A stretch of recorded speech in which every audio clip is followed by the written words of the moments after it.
Dear friends, today I am going to discuss about a powerful power star, Konidala Kalyan Babu. Then he became Pawan Kalyan, the favorite hero of many die-hard fans. దాదాపు ప్రపంచంలో అన్ని దేశాల్లో fans గల ఏకైక hero మన తెలుగువాడు పవన్ కళ్యాణ్. అలనాటి నుండి స్టార్టింగ్ నుండి నేటి వరకు క్రేజ్ తగ్గని హీరో మన పవన్ కళ్యాణ్. తను అనుకున్నది సాధించే వరకు కష్టానికి కేర్ చేయకుండా అది సాధించే వ్యక్తిత్వం గల వ్యక్తి మన పవన్ కళ్యాణ్.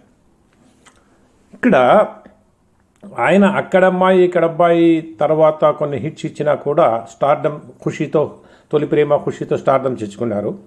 తర్వాత అత్తగారింటికి దారేదికి ముందు దాదాపు 7-8 సంవత్సరాల పాటు ఆయనకు సరైన హిట్ లేదు అని పత్రికలు చెప్పాయి. నిజం కూడా ఉండవచ్చు.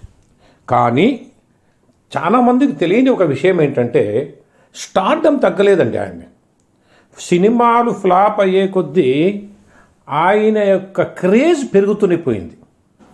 పవన్ కళ్యాణ్ సినిమాన ఇప్పుడు నాగేశ్వరరావు, రామారావు, కృష్ణ, సోమబాబు, కృష్ణరాజు, చిరంజీవి, బాలకృష్ణ, నాగార్జున, వెంకటేష్ వీళ్ళ తర్వాత తెలుగు సినిమాకు దాదాపు అల్ల స్థాయిలో ఒక సందర్భంలో మించి స్టార్డమ్ సంపాదించిన మన పవన్ కళ్యాణ్ రాజకీయాల్లో కూడా తన అన్నతో పాటు కొంత అనుభవం పొంది బయటికి వచ్చి సొంతంగా ఒక చిన్న కుర్రాడు సొంత పార్టీ పెట్టాడండి. ఏమాత్రం ఆర్థిక స్తోమత కూడా, అంటే రాజకీయ పార్టీ పెట్టేంత ఆర్థిక స్తోమత లేకపోయినా కూడా పార్టీ పెట్టి అప్పుడు బీజేపీకి సపోర్ట్ చేసి తర్వాత తిరిగి 2019లో పార్టీని కొంతమందికి సీట్లు ఇచ్చి పోటీ చేసి దాదాపు అన్ని చోట్ల ఓడిపోయి తాను 2 చోట్ల ఓడిపోయినా కూడా అందరూ అనుకున్నారు ఇంకా ఆయన రాజకీయ జీవితం శూన్యమే అని. ఎందుకంటే ఒక రాజకీయ పార్టీ అంటే ప్రతి జిల్లాలో ప్రతి మండలాల్లో పార్టీ ఆఫీస్ పెట్టి వాళ్ళకి జీతాలు ఇచ్చి మెయింటైన్ చేయాలి. కానీ ఈయన ఫ్యాన్స్ అది మెయింటైన్ చేసుకోగలిగారు. ఇప్పుడు 2024లో ఆయన అనుకున్నది సాధించాడు. పోటీ చేసిన ప్రతి చోట గెలుపు సాధించాడు. దయచేసి అభిమానులు కోరేది ఒకటే, మీ తొందరపాటు, మీ కోపంతో ఆ పార్టీని సర్వనాశనం చేయకండి. ఎంకరేజ్ చేయండి. కక్ష సాధింపు చర్య కాదు. ఆయనకు భవిష్యత్తు ఉంది, చిన్న వయసు.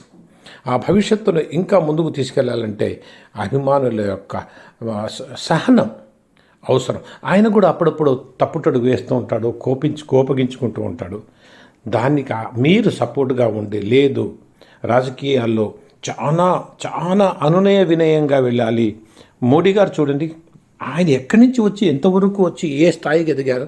అదే రకంగా పవన్ కళ్యాణ్ గారు కూడా అత్యున్నత స్థాయికి వెళ్ళగలిగే స్థోమత ఆయనకు ఉంది, ఓపిక ఆయనకు ఉంది, మంచితనం ఆయనకు ఉంది. నేను వ్యక్తిగతంగా చెప్తున్నాను, ఆయన ఏదో కోట్లు సంపాదించాలి అనే రాజకీయాలు రాలేదు. ప్రజల్లో